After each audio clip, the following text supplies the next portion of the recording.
Alors, plutôt Barbie ou Oppenheimer? Ici, on a choisi les deux. Bonjour à tous, j'espère que vous allez bien. On se trouve aujourd'hui pour une toute nouvelle vidéo qui sera une critique croisée de deux films sortis la même semaine, deux blockbusters d'été extrêmement attendus, parmi les films les plus attendus de l'année même, ce qui n'a pas manqué d'attirer l'attention des internautes au point d'être le phénomène du mois de juillet. Je parle bien entendu de la sortie simultanée le 19 juillet en salle d'un côté Barbie de Greta Gerwig, donc inspirée de la célèbre poupée de chez Mattel, et de l'autre Oppenheimer de Christopher Nolan, biopic sur le père de la bombe atomique.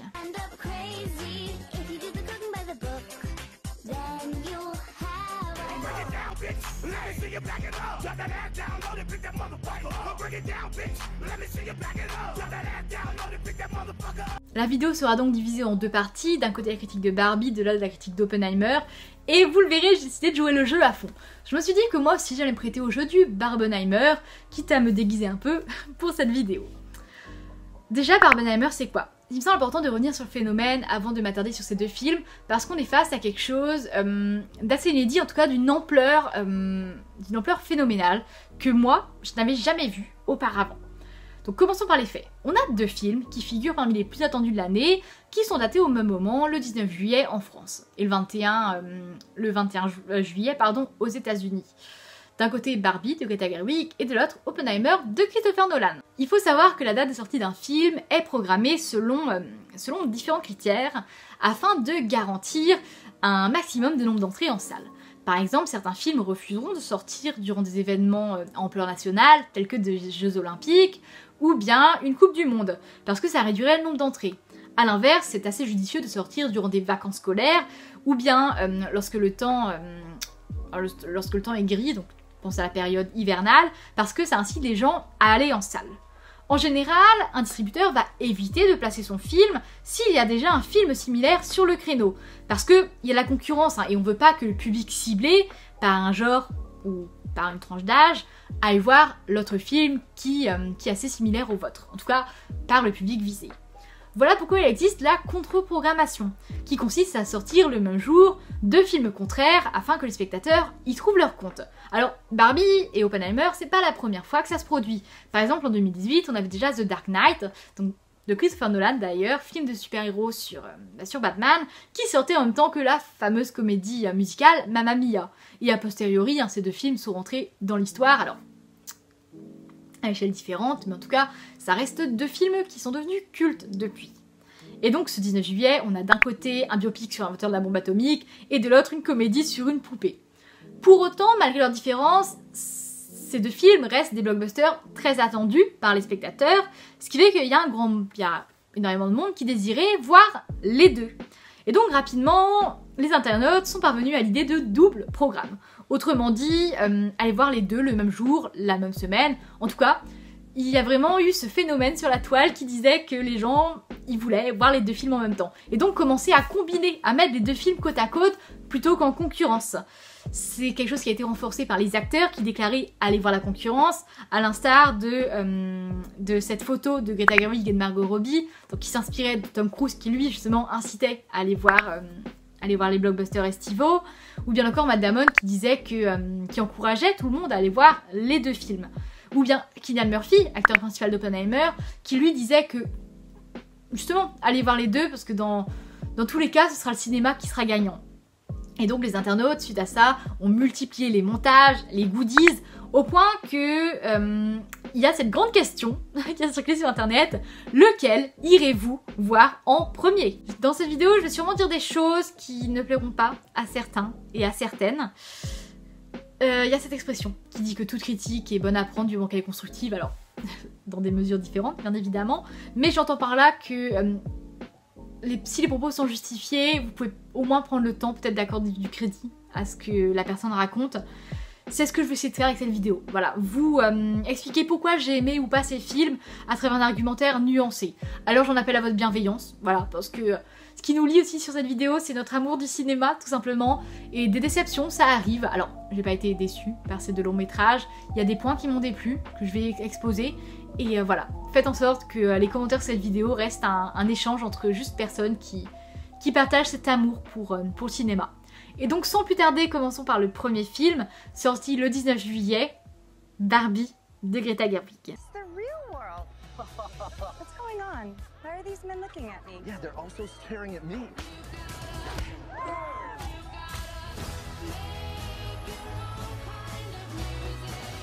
Barbie in the real world. That's impossible. If this got out, this could mean extremely weird things for our world. This would be catastrophic! La vraie question de cette vidéo, c'est est-ce que je garde ou non ces lunettes? Alors, par respect pour vous, je vais les retirer, surtout qu'elles ne me vont vraiment pas, mais bref, on va les laisser là. On va parler donc de Barbie de Greta Gerwig, sortie le 19 juillet en salle, inspirée du célèbre jouet, de la célèbre poupée de chez Mattel. Imaginez que les poupées Barbie vivent leur meilleure vie à Barbieland, loin du vrai monde. Les Barbie et les Ken sont toujours bien coiffés, toujours bien maquillés, toujours bien habillés, tout va pour le mieux, voilà, dans le meilleur des mondes.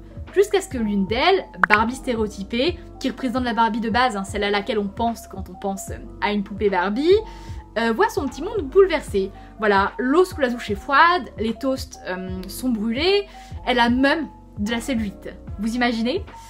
L'humaine en fait qui joue avec sa poupée, avec donc sa poupée dans le vrai monde, semble avoir des pensées sombres. Et Barbie se rend donc avec Ken dans le vrai monde pour tenter de comprendre ce qui ne va pas avec l'humaine qui la possède. Et se retrouve confrontée à la réalité de notre monde, dont l'impitoyable patriarcat. Barbie, c'est donc un film qui se sert de la poupée, cette poupée qui vit dans un monde parfait, pour dénoncer le patriarcat de notre vrai monde. Commençons déjà par le principe même de Barbieland. À Barbieland, les personnages réagissent de la même façon que si un enfant les manipulait. C'est comme s'ils étaient portés par une main magique.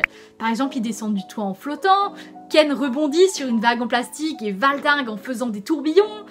Voilà, c'est quelques idées entre autres, et ces Barbie donc s'inspirent de modèles qui sont mis à la vente, qui ont été réellement vendus, à l'instar donc de la Barbie stéréotypée évidemment, mais aussi de celle avec un écran vidéo, de Midge qui est enceinte, de Alan aussi, et le générique de fin met en avant ces poupées originales.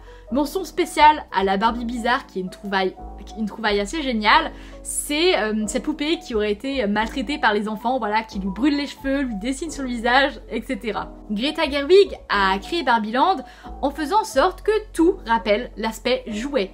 Les décors, évidemment, qui s'inspirent du Magicien d'Oz, parce que ce sont des fonds peints pour une grande partie, la reconstitution de la villa que vous pouvez trouver sur Airbnb d'ailleurs, ça fait pas mal parler, ou bien encore des nombreux détails qui semblent tout droit sortis d'un bac à jouets pour enfants, tels que l'immense brique de lait dont Barbie se sert au petit déjeuner, le frigo dont l'intérieur est représenté par un dessin, ou bien encore l'absence d'eau sous la douche. Vous savez, comme ces enfants qui font prendre des douches à leur poupée et qui miment eux-mêmes le bruit de l'eau.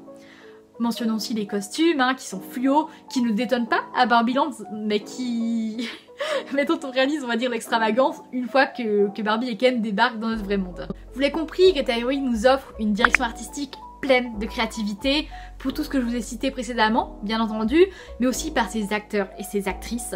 Margot Robbie est impeccable en poupée Barbie. Qui en doutait?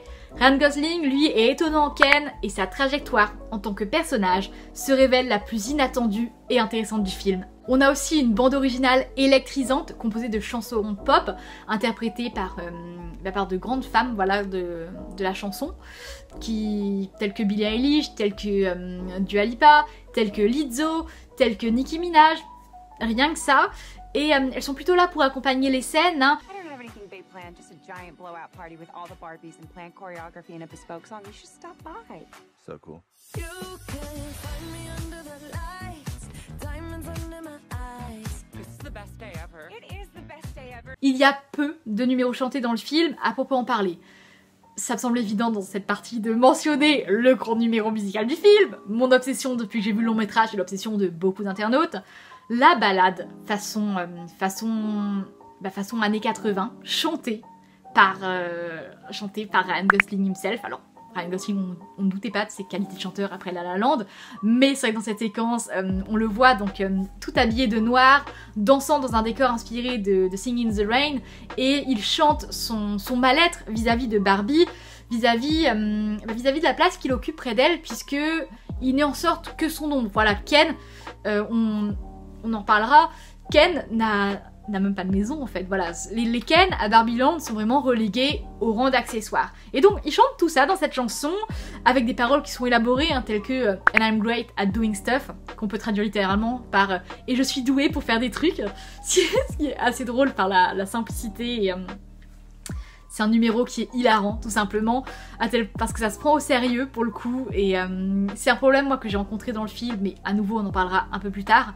Là pour le coup, le caractère premier degré de la scène se marie vraiment bien avec cette expression mais déchirante qu'affiche Ken, la gestuelle qui prouve qu'il vit vraiment, ce qu'il raconte, qu'il vit la chanson, son donc total loup noir, les yeux rivés vers la caméra, avec des danseurs derrière.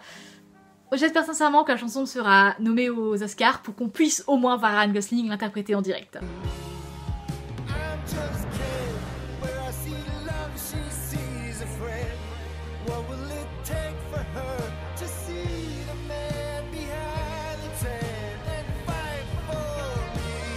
J'ai un problème avec Barbie.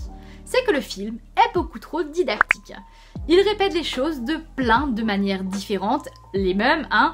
Alors bien entendu, c'est une façon de faire en sorte que tout le monde comprenne le film, mais c'est assez infantilisant comme processus. C'est comme si le spectateur n'était pas en mesure de saisir si on ne le prend pas par la main.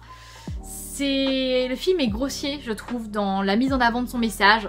C'est mon principal problème, hein, c'est-à-dire qu'on a une forte oralisation, voilà, pour mettre en avant son message, comme si on te surlignait vraiment à longueur de temps, qu'on te mettait des flèches un peu partout pour te dire regarde, j'espère que t'as bien compris ce que je veux dire parce que là je vais te parler de ça et je vais t'en parler 2-3 fois pour être certaine que tu aies bien compris.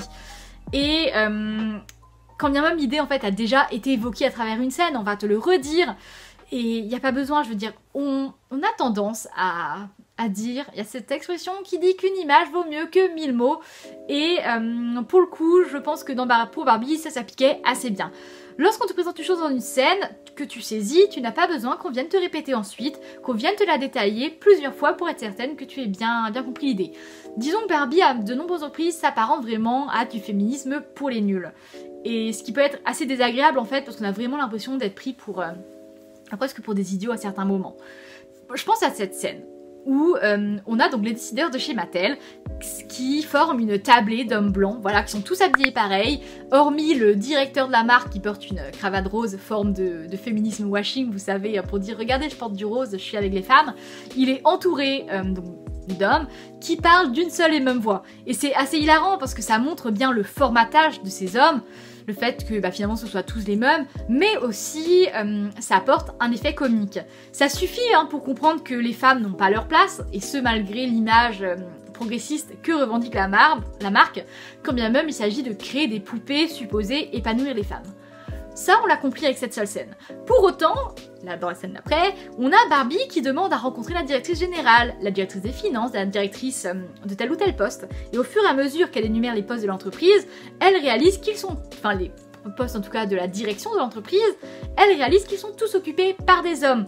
Or, c'est quelque chose qu'on avait déjà saisi et il n'y avait pas besoin d'insister de façon pesante sur une idée que l'on a déjà compris. Cette oralisation du message à laquelle je fais référence, elle passe aussi par de longues tirades qui, au vu du ton du film, qui revendique être une comédie, se prennent bien trop au sérieux, jusqu'à en devenir gênantes tant elles penchent vers le premier degré. Ce sont des messages importants, cela va de soi, mais moi j'ai ressenti de la gêne, vraiment un certain malaise devant ces scènes, parce que j'ai le sentiment que le film avait déjà abordé ces questions-là, et aussi parce que c'était assez maladroit dans l'exécution. Ce sont vraiment de longues tirades qui pointent des choses que l'on sait déjà, qui ont déjà été montrées au préalable.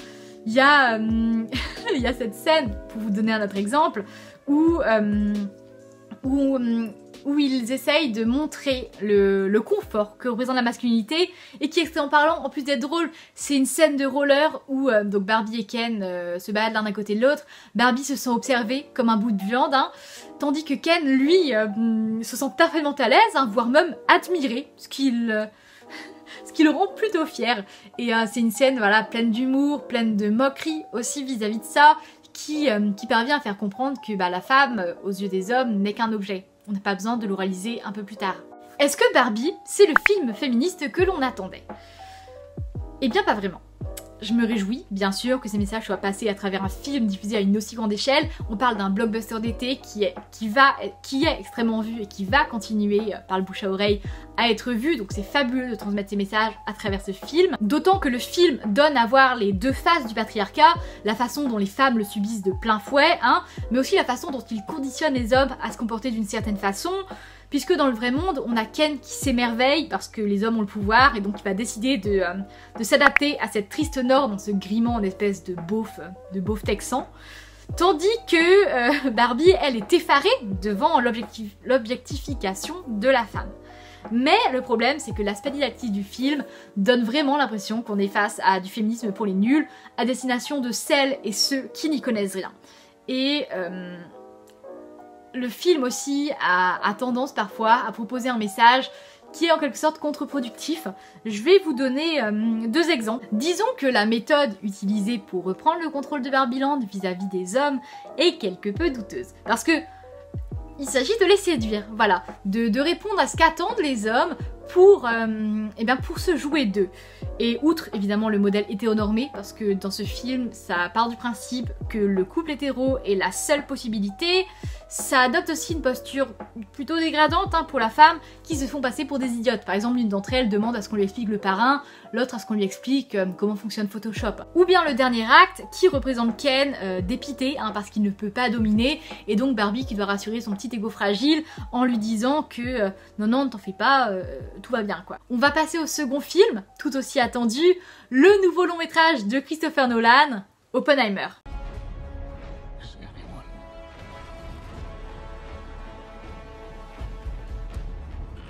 ever going to tell the truth about what's happening here? Oppenheimer, donc de Christopher Nolan, sorti en salle le 19 juillet. Le film prend place en 1942 alors que les États-Unis sont persuadés que l'Allemagne nazie est en train de mettre au point une arme atomique. Ils vont donc décider de développer eux-mêmes leur propre bombe en initiant dans le plus grand secret le projet Manhattan. Et pour piloter ce dispositif, ils font appel au brillant physicien Robert Oppenheimer qui sera plus tard connu comme le père de la bombe atomique. Le film a une durée de 3 heures et on peut le diviser en 2 grandes parties. La première de 2 heures qui dépeint la fabrication de la bombe et la seconde une fois que la bombe a été utilisée, lorsque les regrets commencent à faire leur émergence et surtout que Oppenheimer se retrouve rejeté par son propre pays, soupçonné d'être communiste en pleine période de macartisme. Autrement dit, cette chasse aux sorcières qui avait pour but de traquer tous les communistes présents aux États-Unis. C'est audacieux de la part de Christopher Nolan de nous vendre un blockbuster, de nous présenter lors de la campagne marketing un blockbuster soi-disant explosif, sans mauvais jeu de mots, et en réalité de nous présenter un film qui est intimiste, très intimiste même, puisque il est composé quasiment exclusivement de dialogues, la seule grande scène d'action étant la fameuse explosion de la bombe, on va y revenir. Avant d'aller plus loin, il me semble important de vous expliquer mon rapport au cinéma de Christopher Nolan. Déjà, je suis ravie de voir un réalisateur comme lui offrir du divertissement de qualité. C'est indéniable. C'est vraiment un réalisateur qui propose des films à destination du grand public, mais des films intelligents, avec un scénario extrêmement travaillé.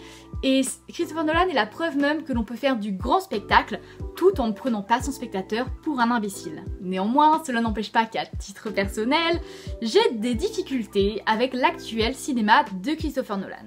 Et si je commence par là, c'est parce qu'Oppenheimer condense tous les problèmes que moi j'ai avec Nolan dans son cinéma. Puisque ces films, alors j'aurais tendance à dire à partir de la trilogie The Dark Knight.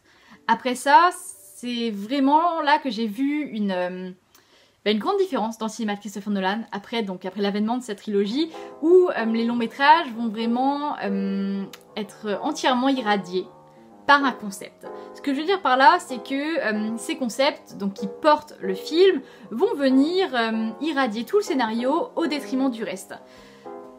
Si jamais en fait vous donnez une séquence à Christopher Nolan, vous pouvez être certain qu'il va s'en servir pour expliquer une idée, pour apporter des explications scientifiques, plutôt que d'étoffer ses protagonistes. Et c'est là le principal reproche que je fais à son cinéma, c'est que ces personnages, ils sont simplement là pour effectuer des actions. Ce sont des personnages qui sont cantonnés à des rôles et leur seule place dans le récit est de faire avancer l'intrigue. C'est leur seule et unique fonction. Inception, c'est le film qui illustre le mieux. Alors, c'est un peu le choix facile parce que c'est un film de braquage et en général, dans le film de braquage, les personnages sont caractérisés par la fonction qu'ils occupent au sein du cast. Mais c'est vrai qu'ici, c'est particulièrement criant puisque les personnages ne dépassent jamais la fonction qui leur est donnée. Vous prenez Eames et... j'ai avalé le nom du second personnage. Les personnages de Joseph Gordon-Levitt et de Tom Hardy. Et vous verrez bien que, hormis cette relation assez truculente qu'ils ont l'un avec l'autre et leur place dans le braquage, on ne sait pas grand chose en fait. Ce qui en découle, c'est que le spectateur ne parvient pas à développer une affinité, une proximité émotionnelle vis-à-vis des personnages et par conséquent, eh bien, il ne parvient jamais à avoir des émotions vis-à-vis d'eux. Voilà, dans ces films, Christopher Nolan délaisse l'émotion et ne me parlez pas d'Interstellar, hein, qui est le contre-exemple parfait, mais qui a tendance aussi à pousser le mélodrame à l'excès. Il y a un manque d'empathie criant comparativement à ses débuts, ce que j'aime énormément. Moi je suis une grande fan des premiers films de Christopher Nolan où la psyché des personnages jouait un rôle central. Memento, on est sur un amnésique obsédé par la vengeance qui conduit au renversant twist final qu'on va laisser de côté, mais Memento c'est formidable, je veux dire. Le Prestige, qui traite d'une rivalité entre deux magiciens qui virent ensuite à l'obsession jusqu'à ce qu'ils finissent par se perdre eux-mêmes, ou bien encore Insomnia, qui explore la relation qu'entretiennent un vieux flic désabusé et le meurtrier qu'il recherche. Toujours est-il que voilà ce qui me déplaît en fait dans le cinéma de Christopher Nolan, la froideur qui se dégage de ses films. Je suis donc allée voir Oppenheimer en espérant que ce serait le film de la réconciliation. Parce que après tout, le film porte le nom de son personnage, donc il devrait y avoir une place importante pour lui, pas vrai? Eh ben, que nenni. Oppenheimer s'inscrit dans cette même lignée, et ce malgré un titre qui laissait présager une place de choix pour son personnage principal. L'introduction flamboyante qui cite le mythe de Prométhée laissait présager un long métrage sur l'homme, sur Oppenheimer bien sûr, mais aussi sur l'humanité de façon générale, sur la manière avec laquelle les hommes sont capables de s'annihiler eux-mêmes à partir du moment où un brin de pouvoir leur est confié entre les mains. Il n'en est rien. Les 2 premières heures dépeignent de façon méthodique la création de la bombe et l'éthique n'y a pas sa place. À l'instar de ces physiciens qui questionnent leur invention après en avoir constaté la dangerosité. J'ai assisté donc à la séance d'Oppenheimer le jour même de sa sortie avec une amie qui soulignait ce point-là et que je trouve assez pertinent et donc que je soulève aussi dans cette vidéo, qui serait que en fait Christopher Nolan lui aussi a cherché à travers la construction de son film à nous faire ressentir la même chose que ces physiciens. Autrement dit, toute l'effervescence autour de la création de cette bombe, à quel point les cerveaux sont en émulation au point de ne pas songer en fait à l'utilisation qui en sera faite. Et c'est après en avoir constaté la dangerosité, après avoir vu les ravages qu'elle est capable de faire, qu'ils s'interrogent et qu'ils se disent mince, est-ce que on n'aurait pas créé une arme qui est capable de nous détruire. Oppenheimer, c'est un film qui donc représente une tentative de plonger dans la psyché du créateur, dans l'esprit de cet homme. Le dernier acte, par ailleurs, est le seul à susciter des interrogations sur la morale, mais des interrogations qui ne dépassent jamais, malheureusement, le stade de la simple évocation. Disons que de la culpabilité qui touche cet homme, Christopher Nolan ne donne pas grand-chose à voir. Alors, il a bien cette scène, pour le coup cette scène formidable du discours, où Oppenheimer imagine les conséquences de son invention. Donc la bombe vient d'être lâchée, voilà, sur Hiroshima et Nagasaki, et donc on demande à Oppenheimer de faire un discours. Et c'est l'un des rares moments qui nous plonge vraiment à sa place. Une scène qui est formidablement exécutée, au point de basculer même dans l'horrifique, puisqu'on a ces visages américains qui sont fiers, et puis qui vont se déliter, toujours en gardant cet immense sourire. Pour faire simple, durant cette scène, Oppenheimer projette la douleur vécue par les civils japonais sur le public qui lui fait face. Et le moins qu'on puisse dire, c'est que cette scène est glaçante. C'est une façon brillante de montrer le trouble qui touche son personnage, l'émergence des regrets, mais aussi de pointer les dégâts de la bombe, puisque le film Oppenheimer ne montre pas le point de vue japonais. À mon sens, c'est un choix extrêmement judicieux, parce que ça permet de ne pas tomber dans le voyeurisme. Par exemple, on ne voit pas le bombardement d'Hiroshima et Nagasaki.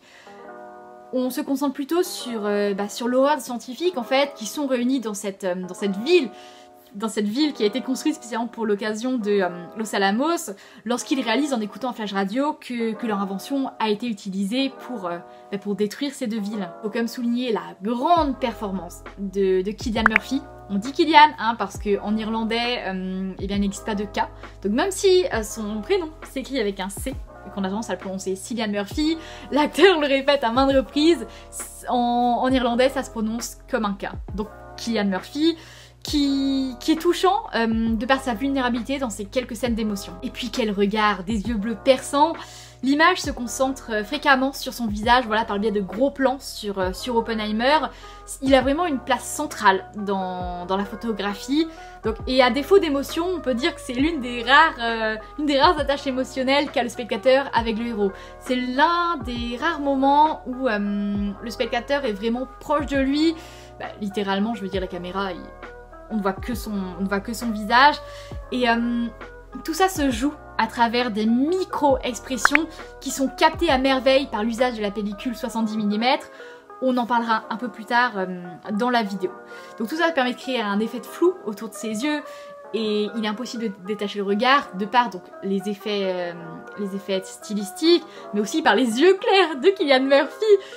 Il y a cette anecdote que Matt Damon et Emily Blunt racontaient en interview où lorsqu'ils échangent avec Cillian Murphy sur le plateau, ils ont l'impression de se noyer dans ses yeux et c'est pas surprenant parce que mais il a des yeux captivants. N'oublions pas que l'on parle de Christopher Nolan et que ce qu'il aime, c'est la complexité. Christopher Nolan aime rendre ses films alambiqués. Là où ils ne le sont pas vraiment, Oppenheimer n'échappe pas à la règle, il cumule les temporalités pour créer une illusion de complexité. D'un côté, donc, on a le récit de façon chronologique, l'invention de la bombe, ponctué de moments issus de l'audition de sécurité d'Oppenheimer, puisque, donc, je le disais un peu plus tôt, après le largage de la bombe, Oppenheimer va se poser en détracteur du nucléaire. En fait, il refuse que les États-Unis poursuivent dans le développement du nucléaire après avoir vu les ravages que son invention a fait.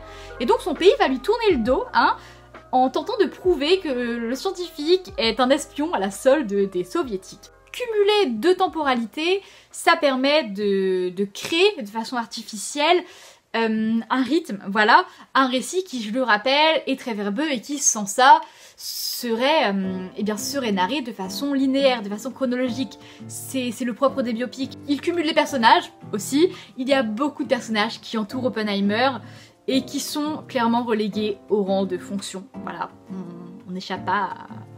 Voilà, chasse naturelle, il revient au galop, comme on dit.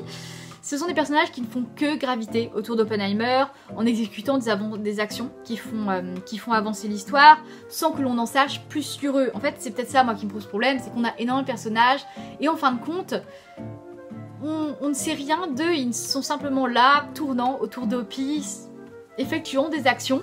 Et puis cette frustration finalement de savoir que l'on n'en saura pas plus à l'instar du rôle des femmes. Alors elles ne sont que 2 dans le récit. D'un côté Jean qui est l'amour communiste d'Oppenheimer et de l'autre côté Kitty, sa femme, qui était, on le rappelle, une grande scientifique, mais cette dimension est totalement occultée dans le film puisque lorsqu'elle est là c'est plutôt pour servir Oppenheimer. Ce que je veux dire c'est que les rôles féminins sont aussi relégués à des rôles, d'un côté l'épouse et de l'autre l'amour qui va le conduire à sa perte, et ce sont leurs seules caractéristiques.